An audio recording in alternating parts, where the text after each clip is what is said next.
Hello everyone, आज हम जो है बजटरी कंट्रोल में नेक्स्ट बजट जो बनाने जा रहे हैं वो है हमारा cash budget. Cash budget actual में होता क्या है, ये कैश रिसिप्ट्स और कैश पेमेंट्स की जो है एस्टिमेशन होती है फ्यूचर टाइम पीरियड के लिए। फ्यूचर टाइम पीरियड के साथ साथ जो है हम पिछले मंथ्स का जो है एक तरह से कितना रिसीव हुआ उसके बेसिस पे हम नेक्स्ट मंथ्स के लिए जो है हमारा कितना कैश यूज होगा या हमारे पास कितना कैश अवेलेबल होना चाहिए उस चीज का पता जो है हमें कैश बजट से लगता है। तो यहाँ पे जो हम क्वेश्चन करने जा रहे हैं उसमें आपको जो इन्फॉर्मेशन दी गई है वो दी गई है कि 1 अप्रैल 2017 को जो कैश था हमारे पास वो 32,000 रुपीज का कैश अवेलेबल था। और उसके बाद जो है आपको फरवरी से लेके जून तक का जो है सेल्स का, परचेज का, वेजेस का और एक्सपेंसेस का डाटा दिया गया है। तो स्टार्ट करते हैं। सबसे पहले आता है हमारा रिसीट्स की, कहां से हमारा जो है कैश रिसीव हुआ।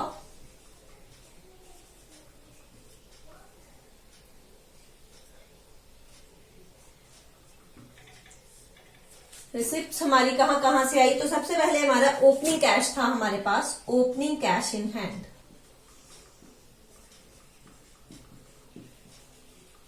अप्रैल के मंथ का हमें जो है 3 महीने का ही हमें कैश बजट बनाने को बोला गया है, जो कि हमारा अप्रैल से लेके मई जून तक जो है 3 मंथ्स का बजट बनाने के लिए बोला गया है। अप्रैल का ओपनिंग बैलेंस हमें दिया गया है 32,000 रुपीज का। इसके बाद हमें कैश कहां से रिसीव होगा, सेल से।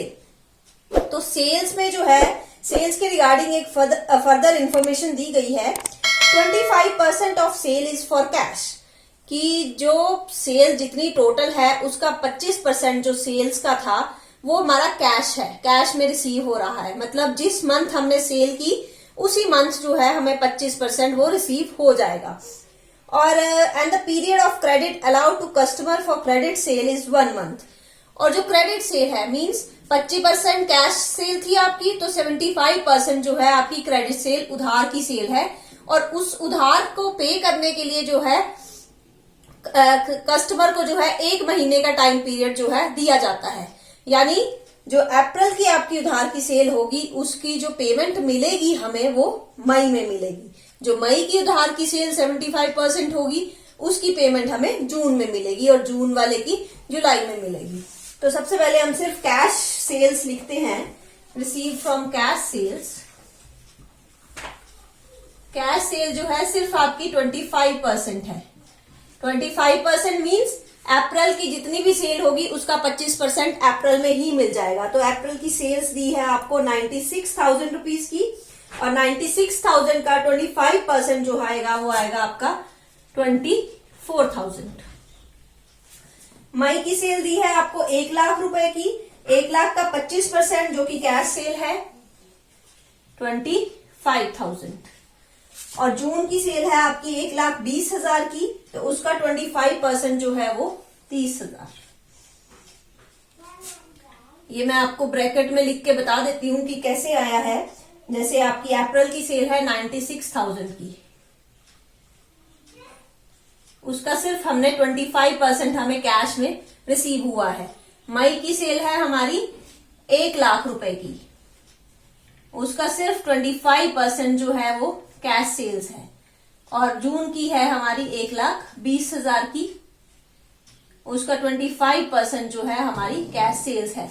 बाकी सेल्स जो है हमारी उधार की सेल है, और उधार का जो टाइम पीरियड दिया गया है कस्टमर को पेमेंट करने के लिए वो 1 महीने बाद का दिया गया है।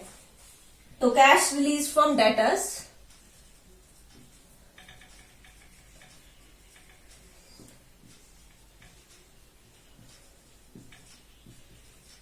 जो कि हमारा 75% होगा सेल का। अब अप्रैल में कौन सा डेटर्स जो है पैसे देंगे, 1 मंथ लेट चल रहा है तो अप्रैल में जो है उस पिछले मंथ के जो है हमारे पैसे आएंगे। यानी कि मार्च, अप्रैल से पहले का महीना हो गया हमारा मार्च का। तो मार्च की सेल का जो है पैसा हमें, जो मार्च में उधार की सेल की गई थी उसका पैसा जो है हमें अप्रैल में रिसीव करना है। तो हम सिर्फ वही लिखेंगे जो अप्रैल में रिसीव होगा। हम ये नहीं देखेंगे कि कौन से मंथ का रिसीव हो रहा है। अप्रैल में रिसीव हो रहा है मार्च की सेल का। मार्च की सेल है 80,000, 80,000 का 75%, ये आ गया आपका 60,000। 80,000 थी मार्च की सेल, मार्च की क्रेडिट सेल, उसका सिर्फ 75% जो है नेक्स्ट मंथ में हमें रिसीव हुआ है। मार्च का नेक्स्ट मीन्स अप्रैल में हमें रिसीव हुआ है। अब अप्रैल की सेल थी आपकी 96,000 की। 96,000 का 25% तो उसी टाइम मिल गया था, 75% जो है नेक्स्ट मंथ में मिलना। तो 75% 96,000 का 72,000।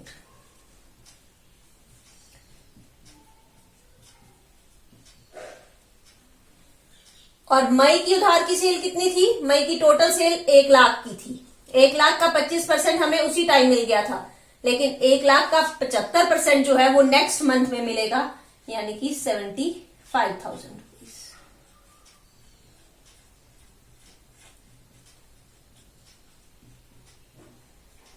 ये थे आपके कैश के जो रिसीव थी, एक ओपनिंग कैश, एक कैश सेल्स से रिसीव हुआ और एक जो उधार की सेल्स की गई थी उससे रिसीव किया गया था।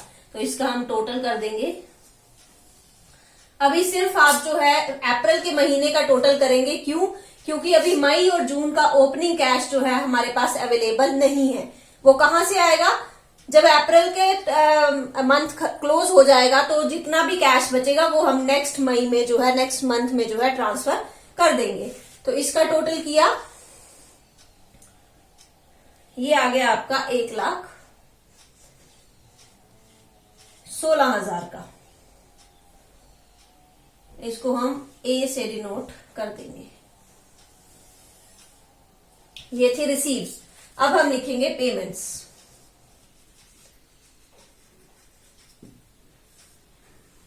पेमेंट्स के रिगार्डिंग आपने एक तो परचेज की है, जो रॉ मटेरियल परचेज किया तो उसकी पेमेंट करनी पड़ेगी। दूसरी वेजेस है, लेबर यूज किया तो उसकी वेजेस पे करनी पड़ेंगी। और थर्ड है आपका एक्सपेंसेस आपने जो है पे किए हैं।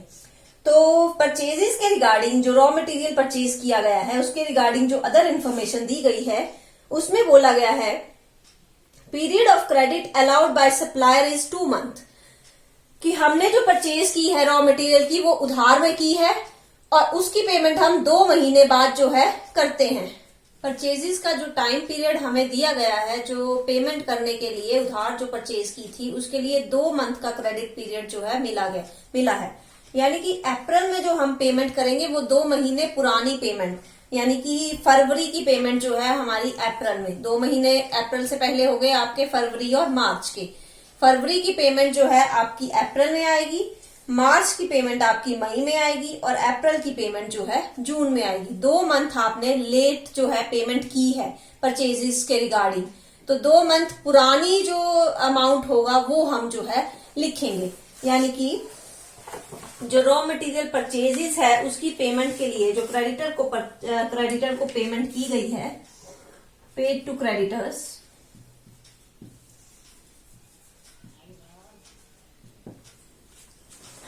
अप्रैल से 2 महीने पहले फरवरी के जो है 44,000 है हमारी रॉ मटेरियल परचेज।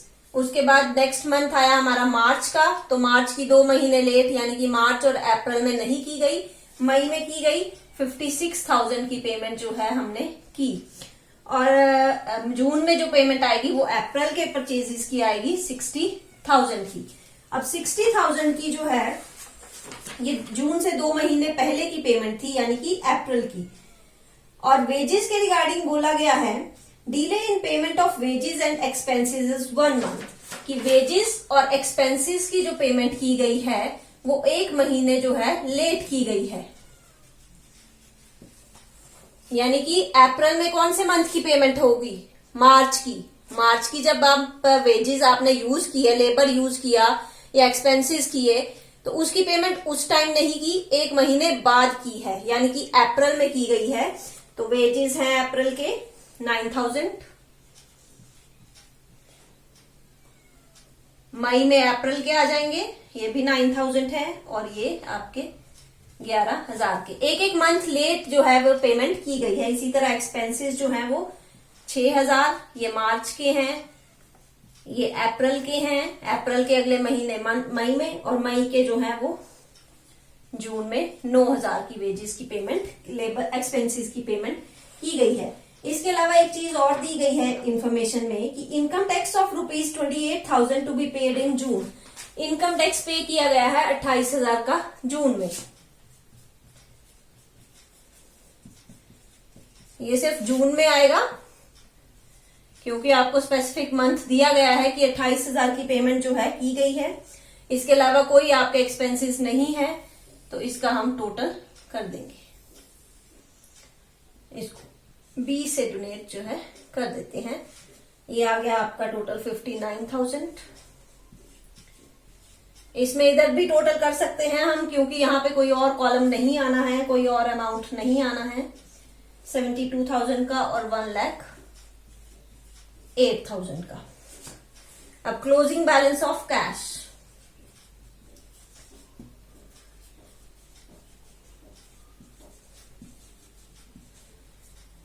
रिसीव ये हुआ, पेमेंट ये हुई, तो इन दोनों को अगर माइनस कर देंगे, ए में से ए के टोटल, ए जो टोटल किया है रिसीव का, उसमें से बी का टोटल माइनस कर देंगे तो हमारा क्लोजिंग बैलेंस आ जाएगा।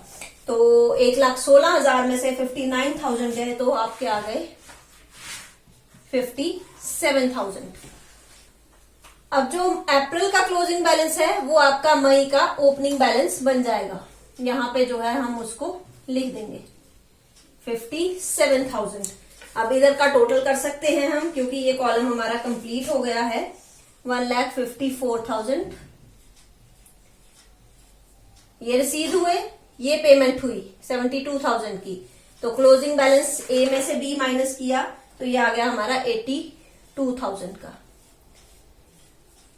ये मई का क्लोजिंग बैलेंस है, ये अगले महीने जो है जून में ओपनिंग बैलेंस बन जाएगा। अब इधर का टोटल करेंगे 1,87,000 और पेमेंट हुई है 1,08,000 की, तो 79,000 का जो है हमारे पास क्लोजिंग बैलेंस आ जाएगा। तो ये था आपका कैश बजट। बड़ा ही इंपॉर्टेंट टॉपिक है ये बजटरी कंट्रोल में, क्योंकि कैश बजट पे ही बाकी के बजट्स जो हैं वो डिपेंड करते हैं। कैश की रिसीव कितना हो रहा है, कैश कितना अवेलेबल है, और एग्जामिनेशन पॉइंट ऑफ व्यू से भी आपका एक फ्लेक्सिबल बजट, एक कैश बजट और एक सेल्स बजट जो है बड़ा ही इंपॉर्टेंट है। इसके अलावा प्रोडक्शन बजट जो मैं बीच में टॉपिक छोड़े हैं, जैसे कि प्रोडक्शन बजट, मटेरियल बजट, ये आपका सिमिलर जो है सेल्स बजट की तरह ही बनता है, और एग्जामिनेशन पॉइंट ऑफ व्यू से जो आएंगे स्पेशली वो ये 3 तरह के बजट ही जो है आपके इम्पोर्टेंट हैं, जो कि एग्जाम में आ सकते हैं। अगर इसमें आपको ये बड़ा ही इजी तरीका है कैश बजट बनाने का, अगर फिर भी आपको कोई पॉइंट समझ नहीं आया है तो कमेंट सेक्शन में लिख दीजिए, मैं उस पॉइंट को क्लियर कर दूंगी। Thank you.